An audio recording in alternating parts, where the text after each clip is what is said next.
Opo. At maliban doon, Manong Egay, napakatindi na ho nun, ng pagpapatigil sa mga pambobomba sa Mindanao. Pero maliban po dyan, doon pa rin, nung 3-star general po kayo po ay naging kauna-unahan na drug czar. Bago pa ho sumulpot yung mga ibang mga drug czar ng ating bansa, kayo po yung unang-una, kauna-unahan na naging drug czar ng Pilipinas, Manong Egay.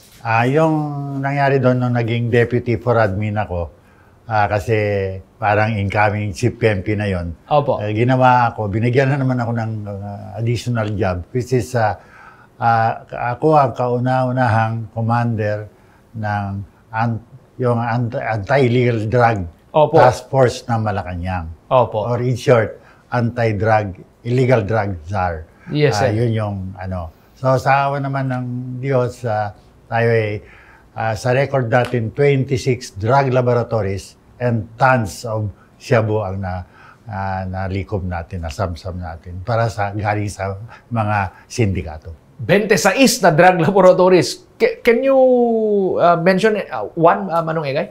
Ang isang drug laboratory ay yung nasa Tan sa Cavite. Opo. The grandmother of all drug laboratories in our country. Gaano ho kalaki yun, Manong Egay? Ang mga siguro ang nasamsam doon is 2-point-something tons of shabu. 2-point-something tons ng shabu. Yeah. Grabe yung conversion nun sa pera kapag lumabas sa market. Ano Yeah. po. At pagkatapos na ho nun, Manong Egay, kayo po narating na ninyo yung rurok ng tagumpay.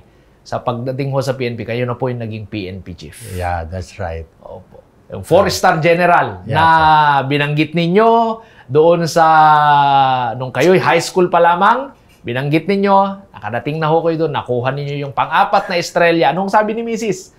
Ayun yung maniwala nung una. Nung uwi kami doon sa Cagayan nga, pinabasa ko ulit yung class prophecy. Umiyak siya. Kasi sabi niya, yan, mahirap yan, di mo makukuha yan noong tinyente ako. Pero nangyari talaga mapalad ako at mahal ako ng Diyos na lahat ng mga mahirap na ipinatong sa aking balikat na gawin ay tinulungan niya ako na magawa ko kasi hindi naman para sa sarili ko, kundi para sa ating bansa, para sa kapakanan ng future Filipinos. At yun po, Manong Egay, ay may vision kayo na kung sino yung gusto nyong maging at that young age. Talaga. Yun nga. That is, may proof eh. Opo. Opo.